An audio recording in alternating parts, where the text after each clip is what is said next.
하나님 말씀을 찾아 봉독하겠습니다. 누가복음 23장 22장 54절로 62절을 봉독하겠습니다. 누가복음 22장 54절로 62절까지. 예수를 잡아 끌고 대제사장의 집으로 들어갈새 베드로가 멀찍이 따라가니라. 사람들이 뜰 가운데 불을 피우고 함께 앉았는지라. 베드로도 그 가운데 앉았더니 한 여종이 베드로의 불빛을 향하여 앉은 것을 보고 주목하여 이르되 이 사람도 그와 함께 있었느니라 하니, 베드로가 부인하여 이르되 이 여자여 내가 그를 알지 못하노라 하더라. 조금 후에 다른 사람이 보고 이르되 너도 그 도당이라 하거늘 베드로가 이르되 이 사람아 나는 아니로라 하더라. 1시간쯤 있다가 또 한 사람이 장담하여 이르되 이는 갈릴리 사람이니 참으로 그와 함께 있었느니라. 베드로가 이르되 이 사람아 나는 네가 하는 말을 알지 못하노라 하고 아직 말하고 있을 때에 닭이 곧 울더라. 주께서 돌이켜 베드로를 보시니 베드로가 주의 말씀 곧 오늘 닭 울기 전에 네가 3번 나를 부인하리라 하심이 생각나서 다 같이 밖에 나가서 심히 통곡하니라. 아멘. 할렐루야. 오늘도 이 아침에 여러분 모두가 하나님께 마음을 내어드리는 복된 아침이 되길 간절히 축원합니다. 여러분 어느 때 인생에 살면서 후회, 낙심 뭐 이런 걸 해보셨습니까? 후회하는 거 있잖아요. 내가 그 왜 그랬나 하고 가슴을 치면서 후회해 보신 경험 있으신가요? 큰 잘못을 저질렀다든지 실수를 했다. 그래서 내가 큰 손해를 입었다. 그럴 때 후회에 막 급하여 가슴을 치면서 내가 왜 그랬나 하면서 그렇게 통탄스러워할 때가 있겠죠. 오늘 베드로가 왜 통곡할까? 베드로의 통곡의 의미를 우리는 좀 더 생각해 볼 필요가 있겠다. 통곡을 했다. 그럼 가슴이 굉장히 아픈 느낌이 들어요. 정말 하나님 앞에서 자신이 이렇게 나약하게 무너졌나? 내 그동안의 삶의 모든 노력과 수고가 한순간에 와르르 무너져서 사라진 것 같을 때 얼마나 낙심천만하여 통곡할 노릇이겠어요. 그런데 오늘 이 베드로의 통곡은 너무너무 또 괴로운 마음이 드는 통곡이에요. 그냥 이 결과가 자기에게만 자기의 어떤 그 개인적인 차원에서만 머무는 거면 좋겠는데 그게 아니에요. 오늘 이 사람의 통곡하는 그 배경 속에는 주님과의 관계가 있어요. 그러니까 이 사람의 오늘의 이 부정하고 부인한 그 관계는 주님과의 관계예요. 다른 사람과의 관계가 아니에요. 여러분 요즘에 많은 사람들이 거짓말을 하는 게 많아요. 거짓말은 대부분 다 부정적인 언어예요. 부정적인 배경이 깔려 있어요. 그렇죠? 자기가 저지른 죄를 자기가 저지른 게 아니라고 부인할 때도 있고, 그리고 자기가 하지 않은 거를 자기가 한 거라고 말을 할 때도 거짓말이 되죠. 여러분 부정이라고 하는 것과 거짓말은 정말 많은 부분에 있어서 통합니다. 많은 부분에 있어서 연결되어 있습니다. 지금 베드로의 부정은 거짓말이죠. 그가 하는 예수님과의 관계, 예수님과 함께 모여서 어울리는 그 도당, 그렇죠? 그리고 예수님과 한 지역에서 자란 사람으로서 너 갈릴리 사람이니까 그와 함께 있었느니라 할 때의 그 어떤 관계성 내지는 지연 이런 것들을 지금 다 부인한 거잖아요. 그 부인함은 다른 말로 표현하면 아니라고 말을 했기 때문에 거짓말인 거예요. 그렇죠? 여러분, 관계성을 거부하고 부인하고 아니라고, 관계없다고, 네가 하는 말 내가 무슨 말인지 알지 못하겠다고 라고 말하는 모든 이야기는 예수님을 부인하는 이야기지만은 실제적으로는 거짓말을 하고 있는 거예요. 거짓말. 예수님 알아요. 예수님 3년 동안 따라다녔어요. 예수님과 한 팀이었어요. 예수님과 한 지역에서 생활한 사람이에요. 다 그 사람들 앞에서 말하는 사람이 진짜를 말한 거예요. 그렇죠? 여종이 말한 게 진짜예요. 그리고 거기 불쬐던 사람이 하나 말한 게 진짜예요. 진짜를 말한 거예요. 진실을 말한 거예요. 그 사람이 장담하면서 말하는 거 다 진짜예요. 그런데 예수님을 따르던 사람이 거짓말을 하고 있는 거예요. 아니라고. 그 거짓말을 하고 있는 이거에 대하여 거짓인지도 못 느끼고 있는 거예요. 지금 내가 지금 하고 있는 일이 이게 지금 내가 상당히 아주 초라해지고 있고, 지금 굉장히 점점 내가 무너지고 있고, 내가 점점 정말 세상 사람만도 못해지고 있다는 걸 지금 인식조차 못하고 있어요. 여러분, 오늘 우리가 언행 심사를 순간순간 돌아볼 수 있는 이런 감각, 자기 성찰의 감각이 딱 있으면 굉장히 빠르게 자기 수정이 일어나고 자기의 생활에 교정하고 자기를 바르게 잡을 수가 있어요. 그리고 바로 자신이 어떻게 말을 해야지 진실이 되는지를 알고 바로 자기가 그 앞에서 자기의 처신을 하게 되죠. 바른 처신. 여러분, 오늘 여기선 정말 오히려 예수님을 해하는 무리 속에 들어있는 사람들이 진실을 말하고, 예수를 위해서 칼을 빼서 예수를 잡으러 온 자의 귀를 잘라낼 만큼 그렇게 열과 성을 다했던 사람, 내가 죽는데도 같이 가고 오게도 같이 가겠다고 호언장담한 사람은 오히려 거짓말을 하고 있어요. 왜 그러냐 이거예요. 왜? 저는 이 말씀을 묵상하고 나서 이 통곡하면서 나중에 교회가 베드로한테 왜 그랬냐고, 왜 주님을 모른다고 했냐, 왜 주님과 한 팀이 되어 다녔던 거에 대해서 모른다고 했냐, 왜 그렇지 않았다고 했냐라고 누군가가 물었을 때에 베드로가 뭐라고 말했을까요? 그때 진실을 말하면 저는 이렇게 느껴져요. 나 살고 싶었어. 나는 정말 생존하고 싶었다고. 나 거기서 예수님처럼 그렇게 붙잡혀서 매맞으면서 신문당하는 게 두려웠어 라고 말하는 게 진실일 거예요. 그렇죠? 예수님이 3번 다 굴기 전에 부인하게 될 거라고 말씀했기 때문에 그 말씀을 이루려고 그랬어. 이렇게 대답을 했겠어요? 아니에요. 솔직한 마음은 그 마음 중심이 뭐야? 나 죽고 싶지 않아. 나 살고 싶었어. 나 무서웠어. 나 괴로웠어. 그거잖아요. 지금 여러분 이 순간에 이 베드로의 마음은요, 엉망진창이 된 거예요. 사실은 자기 스승이 힘없이 잡혀왔어요. 다른 제자들 죄 도망갔어요.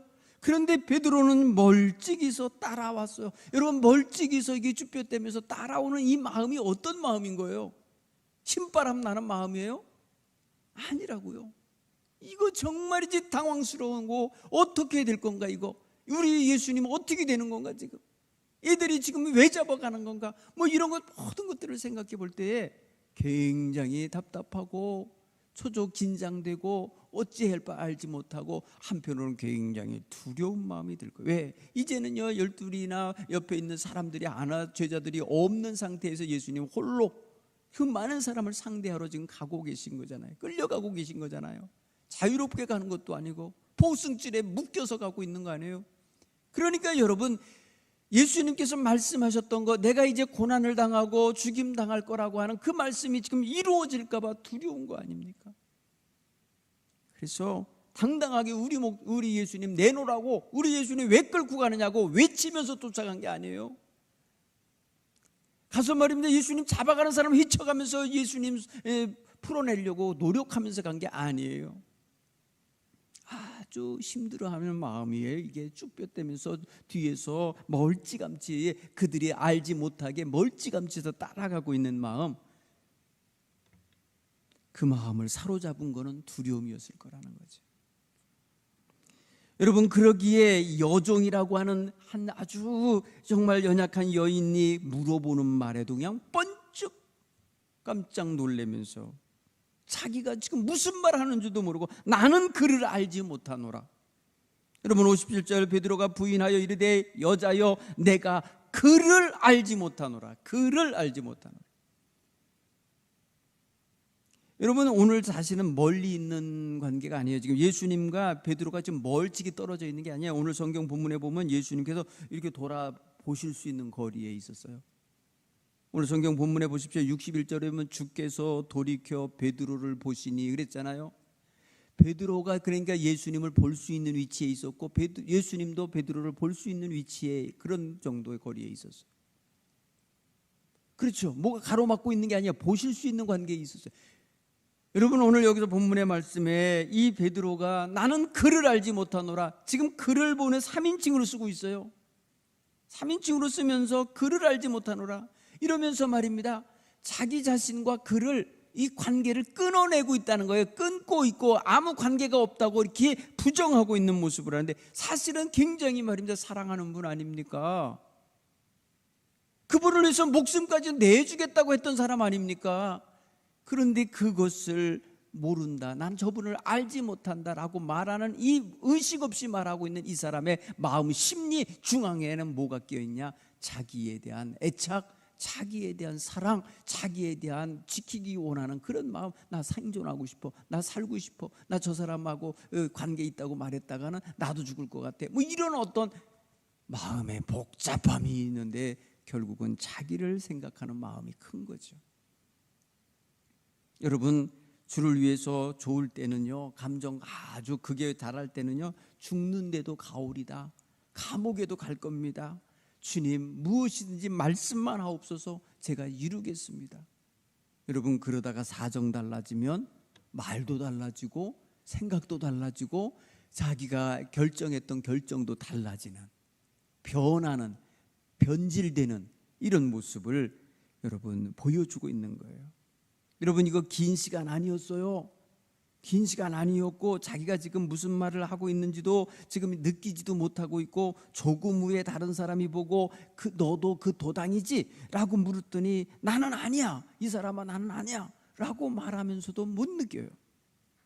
너 갈릴리 사람이구나, 말투를 보니까 너 갈릴리 사람이야. 갈릴리 사람이면 저 사람도 갈릴리 사람, 그러면 너도 같이 있었겠네. 이러면서 여러분, 아주 구체적인 걸 갖고 따져 들어가니까 그냥 저주하면서, 여러분 다른 복음서에 보면요, 저주했다, 맹세했다 라는 이 수식어가 붙어 있어요. 오늘 제가 이렇게 누가복음을 보면 누가복음 굉장히 점잖게 썼다니까요. 누가복음의 기록을 보면 굉장히 말입니다, 베드로를 굉장히 그래도 위해 주면서 쓴 거를 느껴요. 여러분, 그러나 다른 복음서에서는 아주 신랄하게 표현한 게 있어요. 예수님을 모른다는 걸 맹세할 때는 어떤 거예요? 보통 여러분, 나 맹세해, 나 하늘을 두고 맹세한다 이러면서 자기가 말하는 것이 확실함을 증거하기 위해서 거짓된 말을 확실하다고 묘를 할 때 이렇게 장담하거나 맹세하거나 이러잖아요. 야, 거짓말을 하면서 그럴 수 있어요. 그 다음에 결국에 가서는 저주하는 모습도 보였다고 그래요. 저주를 하면서 나는 네가 하는 말을 알지 못하고 나는 그 사람을 전혀 알지 못해 라는 식의 말. 여러분, 이거는요, 우리 자신에 대한 돌아봄, 자기 자신에 대하여 주님과의 관계 속에서 자기에 대하여 정확하게 볼 수 있으면 이 말이 얼마나 자기에게 나중에 비수가 될 말이고, 얼마나 그것이 자기에게 그냥 커다란 뭐랄까요, 돌덩이 같은 것이 자기를 짓누르게 되는 훗날 그럴 말이 된 거를 그 말 할 때 이미 알 거예요. 그런데 여러분, 이 사람 베드로 그런 말 할 때까지도 전혀 느낌이 없다가 닭이 우는 소리를 듣고 닭 울음소리가 들려 귀가 들려서 그때 네가 나를 그 닭 울기 전에 3번 나를 부인하리라 하는 말씀이 그때 생각났다는 거예요. 사랑하는 성도 여러분, 우리에게 있어서 주님의 말씀이 자꾸 생각나야 돼요.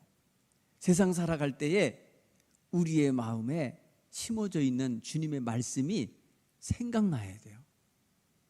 그래서 주님의 말씀이 생각나서 그 생각난 말씀에 따라서 자기를 거기에 합당하게 만들어 가야지, 그냥 살아내놓고 나중에 생각해 보니까 하나님 말씀하고 내가 너무 어긋나게 언행을 펼쳤다라는 걸 내놓고 깨달을 때 통곡할 일이 벌어지는 거죠. 자기 무너지는 걸 경험하는 거죠.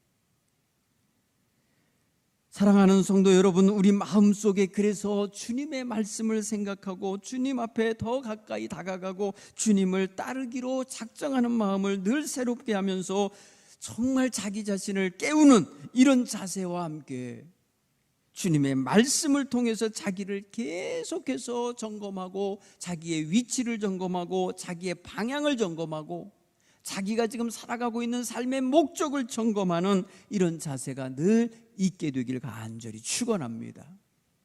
근데 내 힘으로 되는 게 아니에요.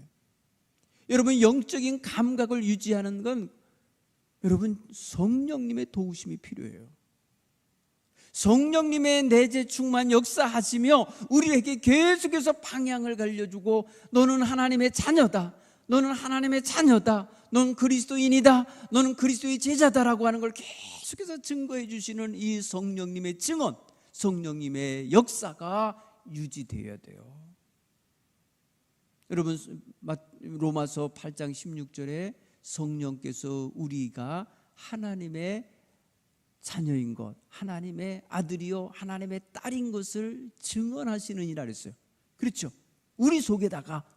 그러니까 여러분, 평소에 그냥 이익이, 눈앞에 있는 이익을 얻기 위해서, 아니면 자기가 저질러 온 일들에 대하여 자기에게 책임이 오는 것을 모면하기 위해서, 회피하기 위해서 거짓말을 하면 안 돼요. 거짓을 말하면서 그 순간의 상황을 부정하고 자기가 거기과 무관함을 증명하려고 애쓰면 애쓸수록 더 죄악의 실타래에 엉겨버린다는 걸 아셔야 돼요. 엉겨버립니다, 그거. 여러분, 가장 좋은 거는 단호하게 바로 끊어야 되는 거예요. 바로 끊어야 돼요. 바로 자신이 실수했습니다, 내가 잘못했습니다, 내가 손해를 입히군요, 내가 정말 변상하겠습니다 하고 바로 끊어야 돼요. 바로 그걸 시인하면서 끊어야 그 다음에 죄를 짓는 쪽으로 안 가는 거예요. 그런데 그거를, 그 작은 것 하나를 놓고 그거를 덮고 그것을 아니라고 꾸미고 그것을 이렇게 저렇게 여러분 바꿔갈수록 점점점 자기는 커다란 죄에 엉키게 되는 거예요. 엉키게. 여러분, 엉켜있는 실타래 푸르는 제일 좋은 방법은 끊는 거예요. 빨리 하는 방법은 끊어버리는 거예요. 매듭이 생겨서 문제지요, 상처가 생겨서 그렇죠.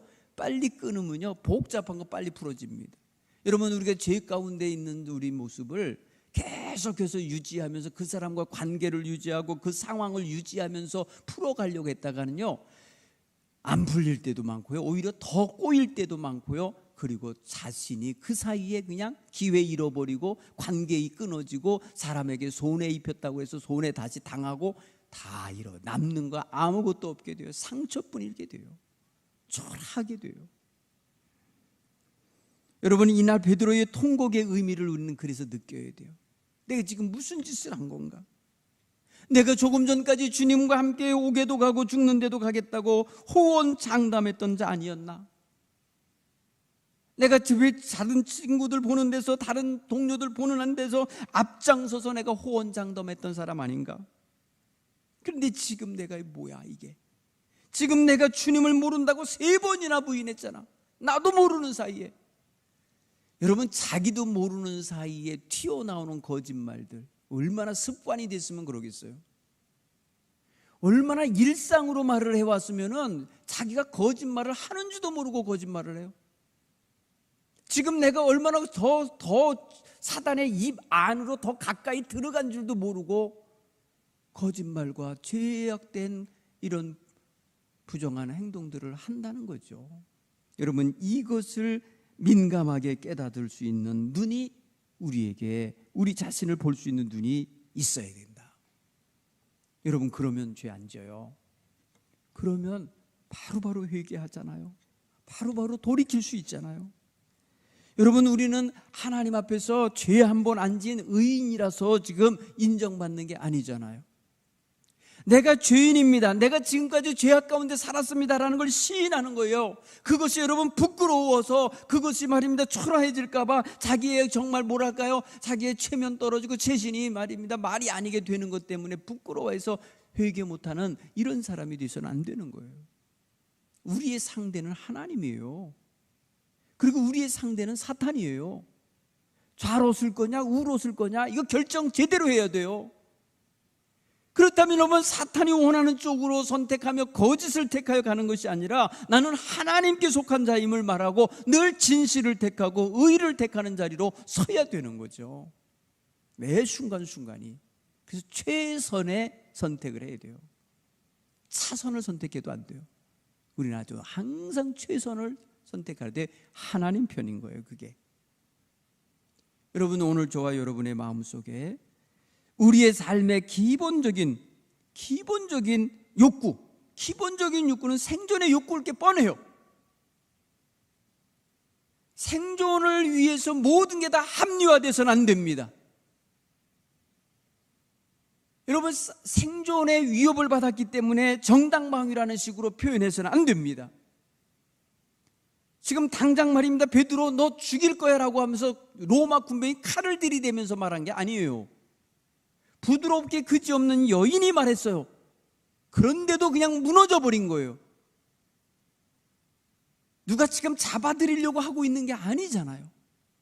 그럼에도 불구하고 그는 무너질 수밖에 없고 깨질 수밖에 없었던 거예요. 여러분, 우리가 죄악에 물들어 쓰러지는 자리, 거짓에 사로잡히는 순간을 보십시오. 어마어마한 걸 가지고 무너지는 게 아니더라고요. 돈 1,000원 때문에 무너질 때도 있어요. 돈 1,000원 때문에. 네. 어떤 사람이 말입니다 구걸하러 왔어요. 돈 1,000원만 주세요. 돈 없어요. 있어요. 지갑에 두둑히 있어요. 근데 그냥 아무렇지도 않게 하는 거, 주기 싫은 거지. 네. 그럴 때 여러분 쉽게 우리는 그냥 거짓말 한 거잖아요. 그 대단한 게 아닌 거예요. 그 사람한테는 거짓말해도 된다 이렇게 생각한 게 아니에요. 말 그대로 예수님께서 지극히 작은 자에게 한 것이 나에게 한 것이다 라고 주님이 말씀하실 때, 냉수 한 그릇이라도 지극히 작은 자에게 대접한 게 곧 나에게 한 거다 라고 했을 때 지금 누굴 상대로 거짓말한 거예요? 그 말씀이 얼른 생각났다면 누구 상대한 거예요? 주님 상대한 거다 생각하셔 보세요. 여러분, 초라하게 무너진 거예요. 사탄은 큰 거 갖고 유혹 안 해요. 여러분, 우리에게 무슨 10억짜리 20억짜리 이거 너 네 거냐 아니냐 뭐 이렇게 물어보면서 우리를 시험하는 게 아니에요. 작은 것 가지고 터쳐버려요. 여러분, 커다란 게 말입니다 커다란 방죽이 터지고 아니면 댐이 터지는 게 뭐 말입니다 폭탄 맞아서 터지는 게 아니라 쥐구멍 때문에 터진다는 게, 쥐구멍 때문에. 여러분, 그런 걸 생각해 보세요. 우리 마음에 작은 거, 아주 작은 것에서부터 무시하고 지나왔던 것들, 아무렇지도 않게 그냥 습관적으로 해왔던 거 있다면 이런 것들 여러분 정말 심각하긴 죄로 자랄 수 있고 심각한 하나님 앞에서의 불충으로 나타날 수 있다는 걸 생각하고 그거를 여러분 근절할 수 있으려면 어찌해야 되나? 철저하게 주님의 사람, 철저하게 성령의 사람으로 물들어야 됩니다. 오늘 여기 주님이 베드로를 보고 계셔요. 이 눈초리가 이 눈초리가 우리에게 보여야 돼요. 주님이 지금 환한 눈으로 보셨을까요? 여기 지금 보니까 61절에 주께서 돌이켜 베드로를 보시니, 왜 보셨을까요? 멀리 떨어져 있고 이렇게 있는데 그 나 아니야 라고 할 때 얼마나 크게 말했으면 예수님 귀에 들린 건가요? 예수님이 쳐다보고 계세요. 베드로의 위치를 알고 계셨던 거 아니에요? 그렇죠? 예수님이 베드로를 쳐다볼 때 그 눈길이 어땠을까요? 분노의 눈이셨을까요? 책망의 눈이었을까요? 비난의 눈이었을까요?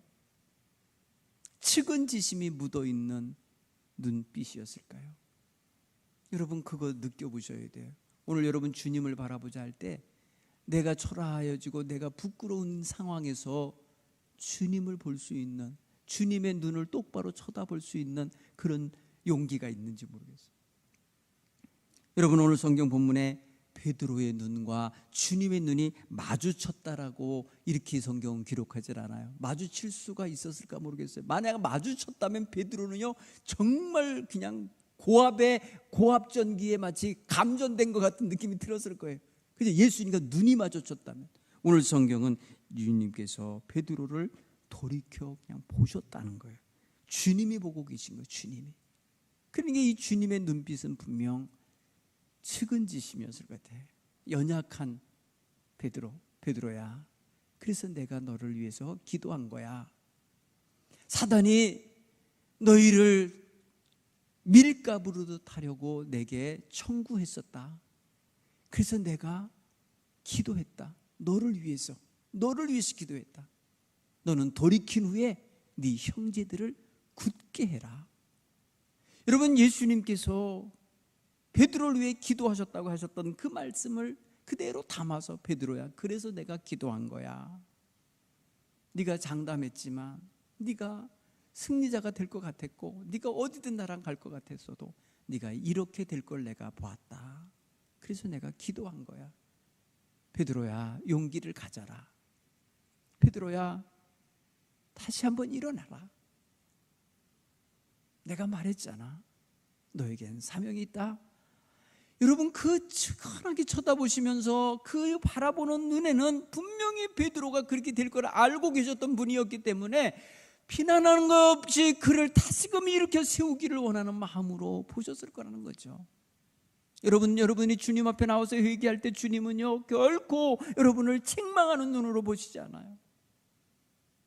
다시금 일으켜 세우고 싶으신 마음, 다시금 하나님의 자녀답게 설 수 있는 길에 서도록 다시금 용기를 주시고 다시금 부축하여 세우시고 싶은 그 마음으로 바라보실 거라는 걸 생각하시기 바랍니다. 우리가 완벽해서 서 있는 게 아니거든요. 우리가 의로워서 지금 하나님 앞에, 주님 앞에 나와 설 수 있는 게 아니잖아요. 그러므로 오늘 주님의 눈빛과 통곡하는 이 베드로의 마음을 꼭 품어보시기 바랍니다. 통곡하는 베드로는요 주님의 그 자기에게 대하여 말씀하신 게 생각나서 울었고요, 그리고 자기가 말한 거 지금 순간순간 3번이나 부인한 것과 주님의 말씀이 딱 들어맞아 갖고 있었던 것과 지난 몇 시간 전에 말했던 주님 앞에 호언장담했던 모든 것이 다 무너진 것을 보면서 통곡을 한 거죠. 그러니 이 통곡하는 마음, 지금까지 살아오면서 우리가 정말 하나님 앞에서 한 번에 무너질 수밖에 없는 이런 연약함을 갖고 있는 나라는 것을 시인하면서 쳐다보십시오. 그리고 주님의 눈빛을 마주해 보십시오. 주님의 눈빛을 마주칠 수 있는 이런 용기를 다시 한번 가지시기 바라요. 뻔뻔한 눈으로 쳐다보라는 거 아니에요. 겸손하고 진실한 눈으로 바라볼 수밖에 없을 거예요. 이 돌이켜보시는 주님의 눈빛과 마주치고 싶으면 정말 진실을 회복하지 않으면 안 돼요. 거룩함을 회복하지 않으면 안 돼요. 주님의 이 눈빛과 나의 눈빛이 마주치는 순간이 주어져야 될 줄 믿습니다. 그래서 저는 늘 그냥 지나가는 말처럼 대하지만은 주님의 눈을 맞추십시오. 주님과 눈 맞추기를 하십시오라고 하는 거예요. 어디 가서도 주님 생각하는 순간이 바로 주님과 눈 맞추는 시간인 거예요. 사랑하는 자녀들에게 너 어디 가서 살아도 엄마 아버지가 너의 삶을 못 보지만은 너 하나님이 보고 계시니 너도 하나님을 바라봐라. 하나님과 눈 맞추기를 하며 살아라. 이런 가르침을 줘야 돼요.